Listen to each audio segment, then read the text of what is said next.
જો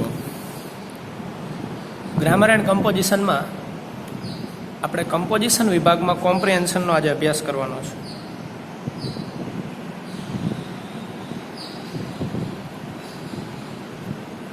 હવે કોમ્પ્રિહેન્શન વિભાગમાં અત્યાર સુધી જે તમે ભણી ગયા છો એમાં પેરેગ્રાફ આવતા હતા, બરાબર. આ વખતે ધોરણ 8 સેમેસ્ટર 2માં તમારે પેરેગ્રાફ આપેલા છે. જે તમે નોન વર્બલ ટેક્સ્ટમાં સમજી ગયા એવા બોક્સ આપેલા છે અને આગળ 2 તમને પોએમ આપેલી છે, એકા અને એકા. આમાં 3 વિભાગ પાડ્યા છે, એક પોએમ, એક પેરેગ્રાફ આપેલો હોય અને બોક્સ આપેલો હોય એમાં માહિતી હોય. એના ઉપરથી આપણે નીચે આપેલા પ્રશ્નોના જવાબ આપવાના આનો અભ્યાસ કરીને, બરાબર. તો 3 પ્રશ્નોમાં કોમ્પ્રિહેન્શન વિભાગને વહેંચવામાં આવ્યો. એટલે આ ત્રણેય વસ્તુ આપણે સમજવાની છે. એક્ઝામમાં આ ત્રણેય પ્રશ્નોમાંથી એકાદી વસ્તુ મૂકવામાં આવેલી હોય. આપણે કોમ્પ્રિહેન્શન વિભાગમાં શરૂઆત કરી તો એ પ્રશ્ન 2 થી કરશું.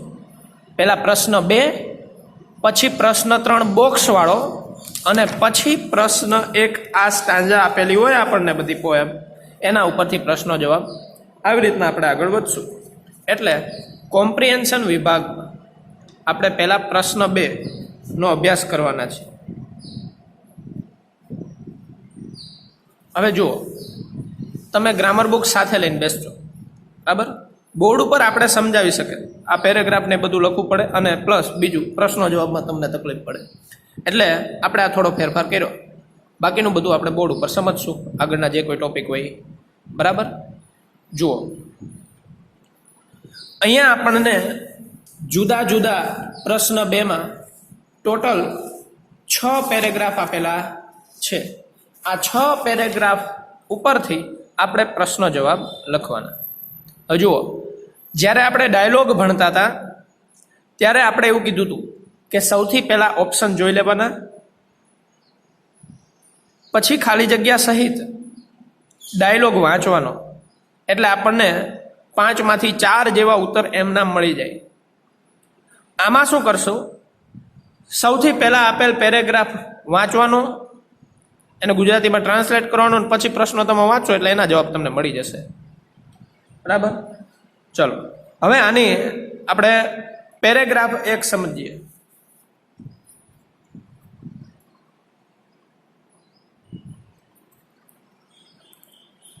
The kingdom of Vijaynagar.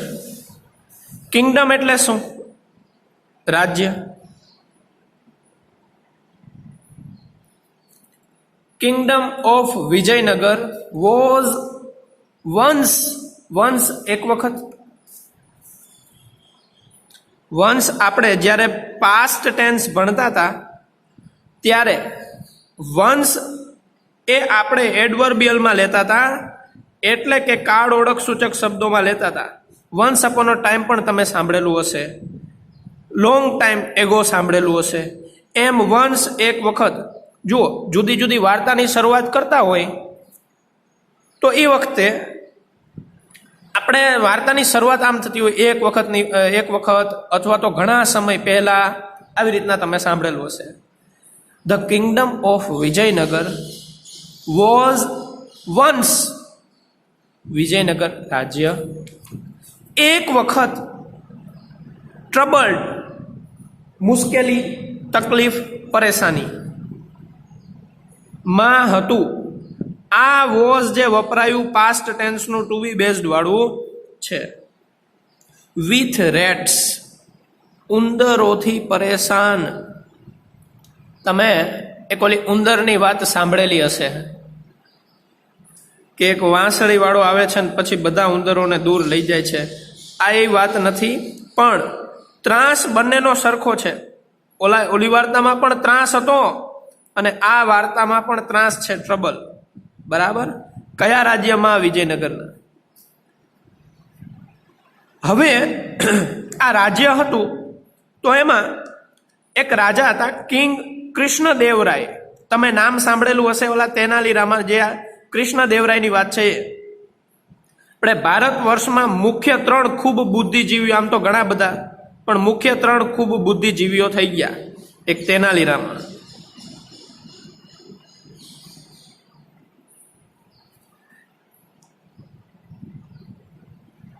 Tansen, Birbal,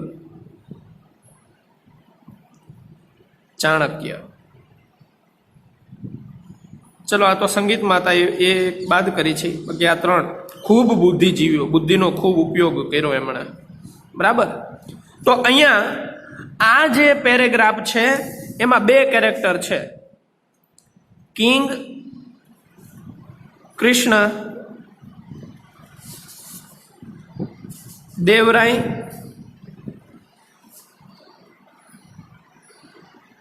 અને બીજા તેનાલીરામા.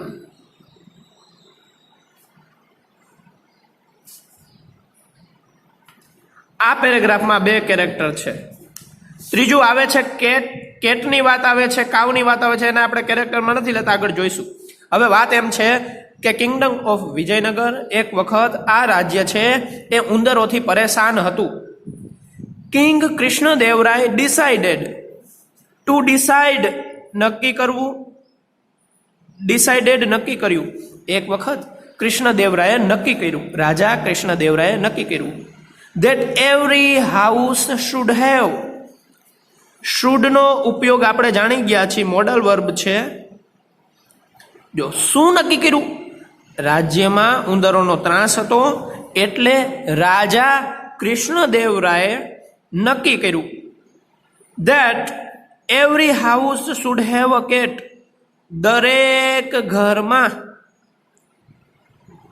તમે each and every સાંભળેલું હશે, દરેક ઘરમાં ટુ હેવ એટલે હોવું, ની પાસે, દરેક ઘરમાં એક કેટ હોવી જોઈએ, આર્ટિકલનો ઉપયોગ થયો, દરેક ઘરમાં એક કેટ હોવી જોઈએ. હવે જુઓ, તમે વિજ્ઞાનમાં ભણેલા હશો કે નાનો જીવ છે ને એનો શિકાર એનાથી મોટો જીવ કરે. ઈ મોટા જીવનો શિકાર એનાથી મોટો જીવ કરે. આ સાંકળ તમે ભણી ગયા છો વિજ્ઞાનમાં, ખાસ કરીને વિજ્ઞાનમાં તમે ભણી ગયા છો. તો હવે વિચારો તો, ઉંદર નાના નાના જીવને ખાય તો ઉંદરનું ભક્ષણ કોણ કરે? બિલાડી. એટલે આ રાજાએ એવું વિચાર્યું કે ઉંદરનો ત્રાસ છે ને એટલે દરેક ઘરમાં એક બિલાડી હોવી જોઈએ, આવું એમણે વિચાર્યું. હવે જુઓ, તમે એક સરસ મજાની કવિતા પણ સાંભળેલી હશે કે અંધેરી નગરી ગંડુ રાજા. કે રાજ્ય હોય ને એમાં રાજા જો ગાંડા જેવો હોય, બુદ્ધિનો ઉપયોગ ન કરી શકતો હોય તો એ પ્રજાનું ધનોત પનોત નીકળી જાય. અહીંયા કૃષ્ણદેવરાય જે છે એ થોડી મૂર્ખામી કરે છે. ઉંદરોનો નાશ કરવા માટે દરેક ઘરમાં બિલાડી હોવી જોઈએ, આવો નિર્ણય એમણે કર્યો. શું આ નિર્ણય બરાબર છે? હજી આગળ જુઓ. અત્યાર સુધી આપણે એટલું સમજ્યા, વિજયનગરનું રાજ્ય એક વખત ઉંદરોથી પરેશાન હતું. રાજા કૃષ્ણદેવરાય જે છે એમણે નક્કી કર્યું કે મારા રાજમાં ઉંદરોનો ત્રાસ છે એટલે દરેક ઘરમાં બિલાડી હોવી જોઈએ. જો બિલાડી દરેક ઘરમાં હશે તો એ ઉંદરોને ખાઈ જશે. એટલું જ નહીં, અને ટુ ફીડ ધ કેટ્સ, અને ટુ ફીડ ખવડાવવું, ભોજન પૂરું પાડવું. હવે દરેક ઘરમાં બિલાડી હોય, એને ભોજન પૂરું પડી રહે, એને ખાવા માટે, એને ખોરાક મળી રહે, એ માટે ધ કેટ્સ વિથ મિલ્ક, એને દૂધ મળી રહે, એ માટે હી ઓર્ડર્ડ, એને હુકમ કર્યો ધેટ અ કાવ ટુ. આ ટુ એટલે પણ. ટુ એટલે શું થશે? પણ. એટલે દરેક ઘરમાં પાછી ગાય પણ હોવી જોઈએ. શું કામ? તો આ બિલાડીને દૂધ મળી રહે એટલે. હવે તમે સામાન્ય વિચારો તો આ ઉંદરને મારવા માટે અથવા તો આ ઉંદરનો ત્રાસ દૂર થાય એટલે બિલાડી રાખી. હવે બિલાડી રાખી એટલે એને ખવડાવવા માટે ગાય રાખી. વિચાર તો કરો કેવો નિર્ણય કહેવાય. હવે તમે બીજી રીતના વિચારો, ઉંદરોને જો બિલાડી ખાય તો એને દૂધ પીવડાવવા અથવા તો ખવડાવવાની જરૂર શું કામ પડી? આ એક તમે માર્ક કર્યું, લોજિક સમજજો. છતાંય આપણે સમજી, ચલો આગળ. To be given to each house. Each એટલે દરેક ઘરમાં સાથે સાથે ગાય પણ દેવામાં આવે. હવે વિચાર કરો, આપણે પેરેગ્રાફ સમજી. એક વખત વિજયનગર નામનું રાજ્ય, એમાં ઉંદરોનો ત્રાસ. ઉંદરોના ત્રાસને દૂર કરવા માટે રાજા કૃષ્ણદેવરાયે હુકમ કર્યો કે દરેક ઘરમાં બિલાડી હોવી જોઈએ. આ બિલાડી હોવી જોઈએ તો બિલાડીને દૂધ પીવા માટે દરેક ઘરમાં ગાય પણ હોવી જોઈએ. કેવો મૂર્ખામી ભર્યો વિચાર. એટલે દરેક ઘરમાં ગાય પણ આપવામાં આવે. હવે અહીંયા સમજી. તેનાલીરામા થોટ. ટુ થિંક એટલે વિચારવું. ટુ થિંક એટલે શું? વિચારવું. થોટ એમણે વિચાર્યું. તેનાલીરામા, તમે જાણો છો ને, તેનાલીરામાને માતાજીનું વરદાન હતું. પેલા ખૂબ નાના હતા ત્યારે રખડતા હતા, ભણવામાં ધ્યાન નહોતા આપતા, રખડપટ્ટી કરતા હતા. પછી કોઈ એક સજ્જન માણસે એમને કીધું તું માતાજીની ઉપાસના કર માં કાલીની. અને વાત તમે જાણો છો, ટૂંકમાં કહું કે એક હાથમાં દહીં અને એક હાથમાં દૂધ. જો એક પસંદ કરે તો ધન મળે, એક પસંદ કરે તો બુદ્ધિ મળે. આ તેનાલીરામાએ બંને વાટકાઓ આરોગી લીધા એટલે એને બુદ્ધિ પણ મળી, ધન પણ મળ્યું. આવી એક લોક વાયકા છે, બરાબર. તો ખૂબ બુદ્ધિશાળી મેં અહીંયા લખ્યું હતું. તેનાલીરામા, બિરબલ અને ચાણક્ય, આ ત્રણ જણા ખૂબ બુદ્ધિશાળી ભારત વર્ષમાં માનવામાં આવે. આમ તો ઘણા બધા છે, પણ આપણે જેમની વાર્તાઓ સાંભળેલી છે, જેમનું લખવામાં આવ્યું છે, તો આ ત્રણ લોકો ખૂબ બુદ્ધિશાળી આપણે માનીએ છીએ. Tenali Rama thought that the whole idea. Whole એટલે આખું પૂરું. વોલ એટલે શું? પૂરું. આ વોલ નહીં હો, વોલ એટલે દિવાલ. વોલ અહીંયા પૂરું. અને આઈડિયા એટલે વિચાર. તમે નથી સાંભળ્યું? વોટ એન આઈડિયા સર્જી, હે ને? વોટ એન આઈડિયા સર્જી એવું તમે સાંભળેલું છે ને? તો આઈડિયા એટલે વિચાર. ઉંદરને મારવા બિલાડી અને બિલાડીને ખવડાવવા માટે ગાય દરેક ઘરમાં હોવી જોઈએ. આવો જે કૃષ્ણદેવરાયનો વિચાર છે, વોઝ સ્ટુપિડ, મૂર્ખામી ભરેલો છે. આવું કોણે વિચાર્યું? તેનાલીરામાએ વિચાર્યું. And thought of a plan to teach the king a lesson. તેનાલીરામાએ વિચાર્યું કે આખો વિચાર જે રાજાનો છે ને એ સ્ટુપિડ છે, અને thought of a plan to teach the king a lesson, અને રાજાને પાઠ ભણાવવા માટે એમણે એક પ્લાન એટલે યોજના. પ્લાન એટલે શું? પ્લાન એટલે યોજના. એક યોજના કરી. હવે શું યોજના કરી એ આપણે આગળ જોઈશું.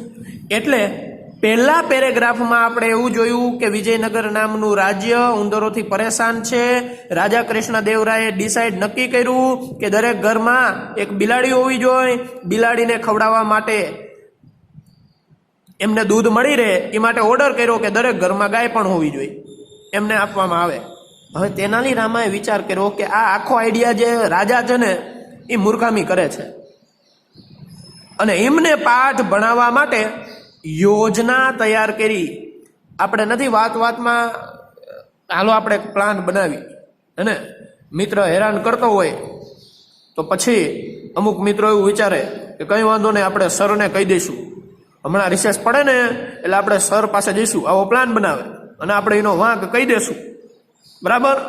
અથવા તો બહાર જઈને મસ્તી કરવાનો પ્લાન બનાવતો હોય કે તું આમ ઉભો રહેજે, તું આમ ઉભો રહેજે, આપણે એને પકડી પાડશું બહારથી, હે ને? તો મિત્રો પ્લાન બનાવતા હોય ને, યોજના બનાવતા હોય. કોઈ પણ કાર્ય કરવા માટે યોજના જરૂરી છે. તો આ રાજાને પાઠ ભણાવવા માટે તેનાલી રામાએ એક યોજના કરી. હવે આ યોજના શું હતી એ જોઈશું.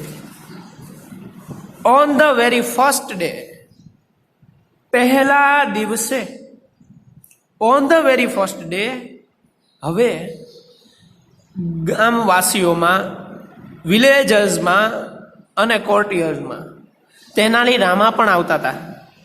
On the very first day એટલે એમના ઘરમાં પણ બિલાડી રાખવામાં આવી હશે. તો એ દિવસે, પહેલા દિવસે, હી ગેવ, ગીવનું વર્બ ટુ, ગીવ એટલે આપવું, ગેવ એટલે આપ્યું. He gave his cat boiling hot milk. અહીંયા આપણે બોઇલનો આપણે ઉકળતું એવો અર્થ કરશું, બાફેલું એવો અર્થ નહીં કરી, ઉકળતું, કે પછી ફ્રાય એવો અર્થ નહીં કરીને થોડી ફ્રાય કરીએ કે ઉકળતું એવો અર્થ કરશું. પહેલા દિવસે હી, અહીંયા હી છે એ તેનાલી રામા માટે વપરાયું છે. હી gave his cat boiling hot milk in a bowl. Bowl એટલે વાટકો. એક વાટકામાં ઉકળતું ગરમ દૂધ. હીઝ કેટ તેની બિલાડીને આપ્યું. તેનાલી રામાએ પહેલા દિવસે એની બિલાડીને ઉકળતું દૂધ એક બાઉલમાં આપ્યું. હવે જુઓ, જ્યારે આપણે એડજેક્ટિવ સમજતા હતા ત્યારે મેં તમને કીધું હતું કે કોઈ પ્રાણીની આગળ જ્યારે પુઅર એડજેક્ટિવ વિશેષણ ઉમેરવામાં આવે ત્યારે આ પુઅરને ગરીબ ન કરતા બિચારું એવું કરવાનું, આવું મેં તમને કીધું હતું. બિચારું, એનિમલ, પ્રાણી.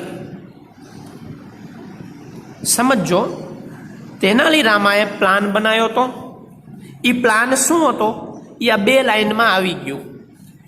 પહેલા દિવસે એની બિલાડીને તેનાલી રામાએ ઉકળતું ગરમ દૂધ એક વાટકામાં આપ્યું. ધ પુઅર એનિમલ, બિચારું પ્રાણી એટલે આ કેટ માટે વપરાયું. બિચારી બિલાડી, બર્ન્ટ, ટુ બર્ન એટલે સળગાવવું, સળગવું એવા અર્થમાં. અને બર્ન્ટ એટલે સળગ્યું, અહીંયા દાઝ્યું એવા પણ અર્થમાં થશે. ઇટ્સ માઉથ, બિચારી બિલાડીનું મોઢું, બર્ન્ટ એ દાઝી ગયું. ગરમ ઉકળતા દૂધમાં સીધું એણે મોઢું નાખ્યું. તમે ઘણીવાર એવો અનુભવ કર્યો છે કે ગરમ ગરમ ચા જો ભૂલથી ફટાફટ પી લીધી તો આપણને જીભ તમતમે, બરાબર, 2-3 કલાક સુધી એની અસર રહે, હે ને, મજા ન આવે. એમ આ બિલાડીએ, એને ખબર નહોતી કે આ જે દૂધ છે એ ખૂબ ગરમ છે. એણે સીધું એ વાટકામાં મોઢું નાખ્યું અને એનું મોઢું એ બળ્યું, ગરમ લાગ્યું. એન્ડ રેન અવે, આ જો વર્બ ટુ છે રનનું, અને દોડી ગઈ દૂર. ખૂબ ગરમ લાગ્યું. કેવો આઈડિયા હોય બ્રો. ખૂબ ગરમ લાગ્યું એટલે એ ત્યાંથી ફટાફટ ચાલી ગઈ.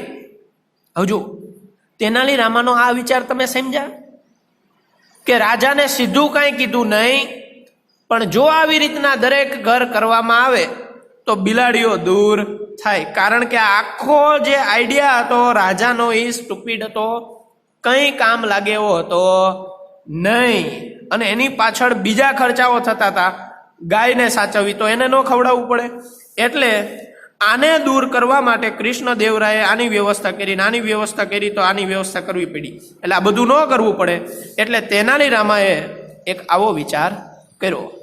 બરાબર.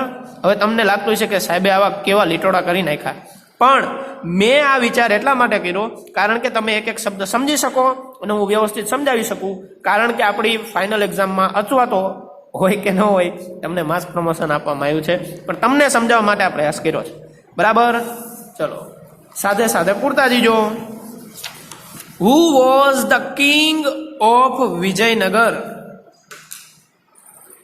વિજયનગર ના રાજા કોણ હતા? શ્રી કૃષ્ણ દેવરાય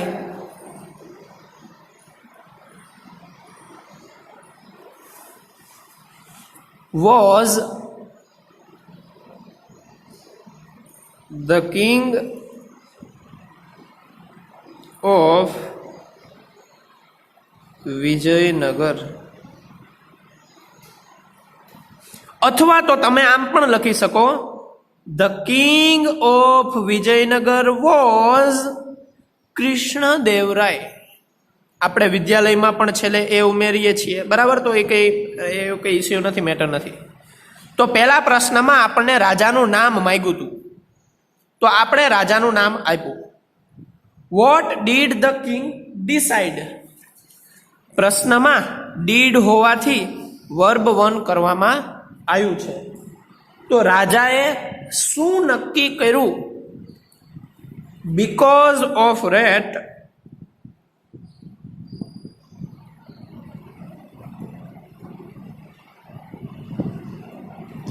ઉંદરોના કારણે ધ કિંગ ડિસાઇડેડ.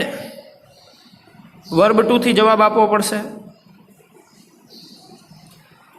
ઉંદરોના કારણે રાજાએ નક્કી કર્યું that every house should have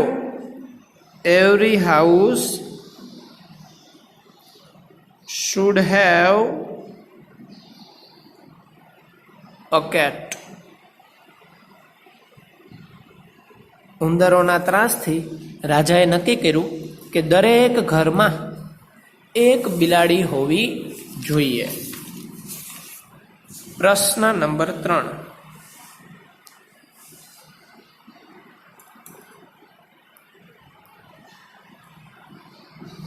Who thought the king's plan was stupid?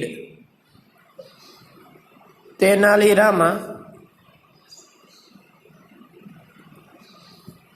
Thought. આપણે જાણીએ છીએ કે વુથી પ્રશ્ન બન્યો હોય તો આપણે ક્રિયાપદમાં કોઈ ફેરફાર નથી કરતા, એટલે થોટનું થોટ જ રાખ્યું છે, થિંક કર્યું નથી. Tenali Rama thought the king's plan was stupid.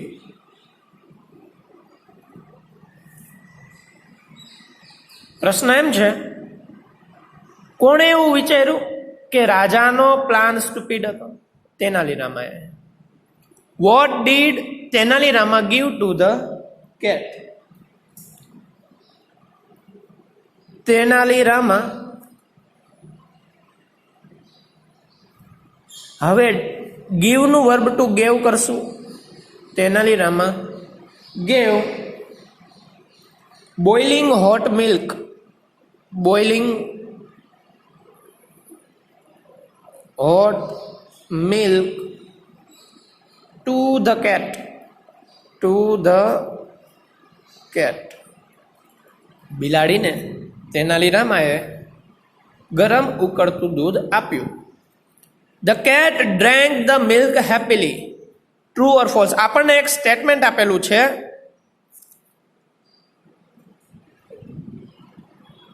બિલાડીએ ખુશ થઈને દૂધ પી લીધું. આ વાક્ય સાચું છે કે ખોટું? ફોલ્સ. આ વાક્ય ખોટું છે. એ તો એને ગરમ લાગવાથી દૂર વહી ગઈ હતી. હોમવર્કમાં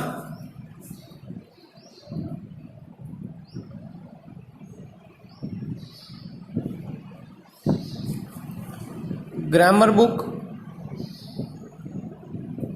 એમાં કોમ્પ્રિહેન્શન એમાં પ્રશ્ન 2 નો ફકરો એક અને તેના પ્રશ્નો જવાબ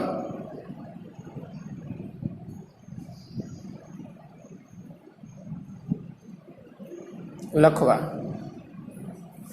આ પેરેગ્રાફ પણ લખવાનો અને આ 5 પ્રશ્નો જવાબ છે એ પણ લખવાના. બરાબર? આ તમારું હોમવર્ક. સરસ રીતના લખજો.